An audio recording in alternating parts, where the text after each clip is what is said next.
ਹਨੀ ਆ ਹੁਣ ਕੀ ਕਰ ਰਹੇ ਆ ਇਹ ਫਕੀਰ ਨੂੰ ਕਹਿ 2 ਦਿਨ ਤੱਕ ਫਕੀਰ ਤੂੰ ਚਲੇ ਜਾਣਾ ਵਾ ਤੂੰ ਇਹ ਕੰਮ ਨਾ ਹੁਣ ਕਰ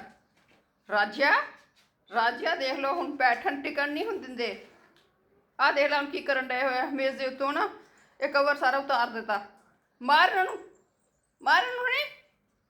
ਇਹ ਹੁਣ ਤੰਗ ਕਰਦੇ ਆ ਤੰਗ ਕਰਦੇ ਨਾ ਕੁੱਟ ਇਹਨਾਂ ਨੂੰ ਕਟਾਪਾ ਫਿਰ ਕਟਾਪਾ ਇਹਨਾਂ ਨੂੰ ਨਹੀਂ ਤਾਂ ਮੈਂ ਕਟਾਪਾ ਫੇਰ ਦੇਣਾ ਇਹਨਾਂ ਨੂੰ ਅਕਲੋਂ ਵੇਲੇ ਅਕਲਾਂ ਹੀ ਹੈ ਨਹੀਂ ਆ राजा और फकीर तू चले जाना वहाँ हनी समझाना समझाया ना